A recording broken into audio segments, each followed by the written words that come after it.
revelations from Michael Oher of Blindside and then NFL fame have really rocked the country. They're pretty brutal towards the family that famously, as was documented in The Blind Side, played by Sandra Bullock and Tim McGraw, took him in. Allegations, actually, though, that the conservatorship, which was rather than an adoption. So there's some questions here about whether the conservatorship that Michael Oher was kind of pushed into allegedly by the family, as opposed to an adoption, was in and of itself a questionable move. He always thought that he was adopted. It turns out, according to allegations he has made in a new lawsuit, that may not be the case. Let's actually start with this. You can put the tear sheet up on the screen. This is a New York Times coverage. He says that, this is the headline in the New York Times, that he was, quote, conned with a promise of adoption. It now appears that it was a conservatorship, and he's making allegations that the family set up this conservatorship basically to profit off of him in ways that he would not profit himself. That's the allegation that Michael Oher has made. Extremely sad, obviously, situation as the family relationship is devolving in public view. Let's actually play, though, this clip of Michael Oher talking about the situation himself. This is E2. You just said you feel like you've been mislabeled sometimes, misunderstood.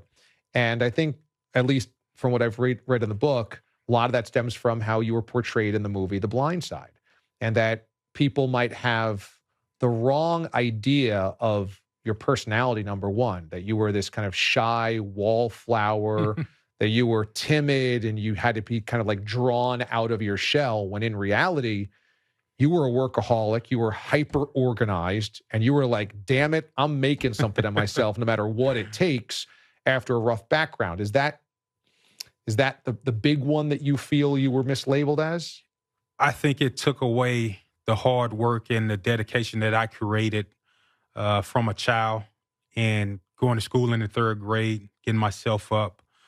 First one in the locker room, last one out. And I think the biggest for me is, being portrayed, not being able to read or write. Second grade, I was doing plays in front of the school. And I think that's one of when you go into a locker room and your teammates don't think you can learn a playbook, that weighs heavy. I can imagine absolutely does. And he says that extends to all of his opportunities professionally. Basically, if you're known from The Blind Side, in The Blind Side purports to be, and maybe The Blind Side actually had some legal language that it was like roughly based on a true story. But either way, if that's what rockets you to fame, obviously he was very talented in his own right. But that movie is an Oscar-winning film, was beloved, controversial, but beloved by a lot of the country. You can imagine how that would affect everything. And the reason this is coming to light now, Michael Oher said he was focused on football basically until about 2016 and wasn't focused on the details. And after he sort of shifted his focus from football, he was able to dive into the details and start unraveling some of what he thought was an adoption and seeing where some of the money went. So he filed a petition to end the conservatorship on Monday. And Oher learned that the conservatorship didn't have the power, as NBC says, to make him a legal member of their family back in February. So this is all happening now because he's just starting to, in his reasoning, kind of put the pieces together. This is from the petition. It says, the lie of Michael's adoption is one upon which co-conservators Leanne Tuohy and Sean Tuohy, I'd never learned how to pronounce that name, have enriched themselves at the expense of their ward, the undersigned Michael Oher. I think it's Tuohy.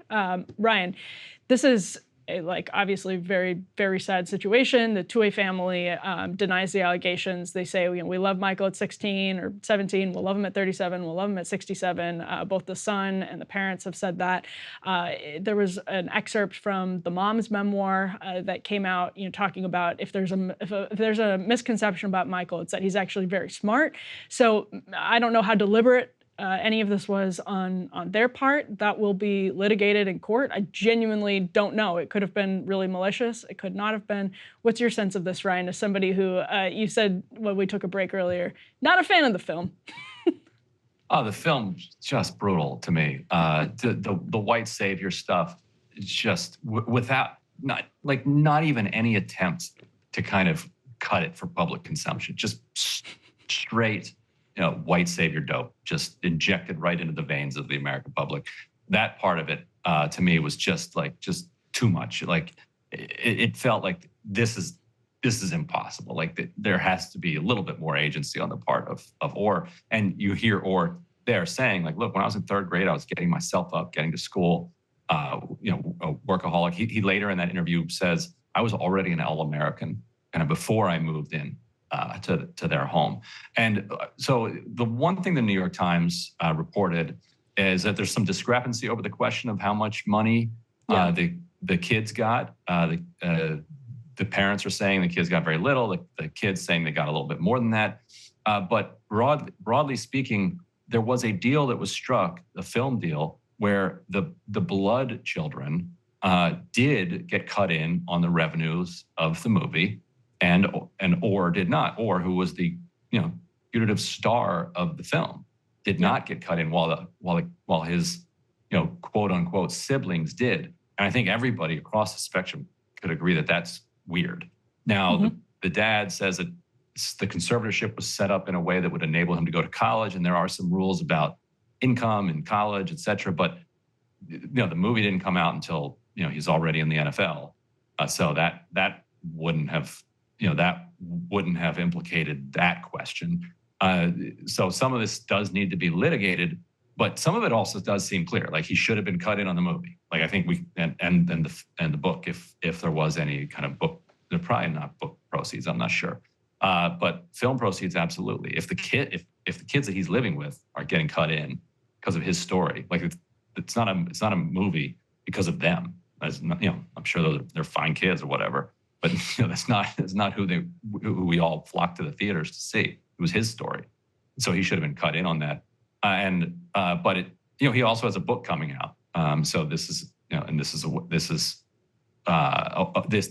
drawing attention to that, and I'm actually looking forward to reading his book because he's led a fascinating life, and not just an offensive lineman, like a Pro Bowler, won a Super Bowl with the Ravens, like one of the best offensive linemen in the league while he was playing, and had a very long and successful career.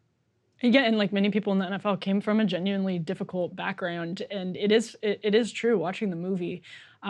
The kind of, as you say, and this was the controversy surrounding it for a long time, the white savior narrative is really glaring, and it's definitely a movie from another time. The movie would not be made in the same way today. It would not be received in the same way today. There's no question about it. And sort of diving down into the particulars legally, I mean, I think it's really sad that has to play out publicly. But at the same time, if this was malicious, and to your point, it is really weird. I actually think the conservatorship is extremely weird to begin with. He was 17 years old, I think, when this deal was struck. And rather than adopting a 17-year-old, I can understand the legal argument for going with a conservatorship. A lot of people are familiar with conservatorships because of what happened with Britney Spears, what played out with Britney Spears over the last 10 plus years. But it does seem odd that they had a conservatorship over Michael Oher and continued to. He is now filing a petition to end the conservatorship. The whole thing, I mean, that in and of itself, I find very strange. And it seems like it's possible the conservatorship, maybe there were legal justifications. Their attorney, who I believe is a family friend, told them at the time, you got to do this for college reasons, et cetera, et cetera. Maybe that's the case. Or maybe there were other motivations involved, and there were reasons why they didn't want to formally adopt him into their family. But to your point, there are some things that are just on the surface weird. And, at least from the sort of court of public opinion, I do feel like the ball is now in the Tuohy's court to prove that they had, no ill intentions, because these two things in and of themselves, like you said with the movie deal, that stuff is just patently bizarre on its face. And the sort of shift culturally, I think, puts them in their legacy, like actually in big trouble going forward. I think the mom is doing motivational speeches. Leanne, I think is her name. She does motivational speeches. I think they're still profiting off of the blindside narrative in some pretty big ways. And if they're doing that, and there's way more to the story than we realize, then they deserve justice. They deserve to be held accountable for what they did. So in some sense, it's sad this is playing out publicly, because it does seem like there was a lot of love between these folks.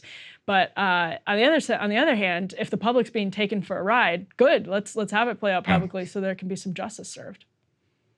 Yeah, and I want to compare Oher's book to Michael Lewis's book, which I read back in when it came out, 2005 or 2006, and I'm curious if it was heavily sourced just to the Tuohys, or if he had if he accurately got Oher's perspective in there.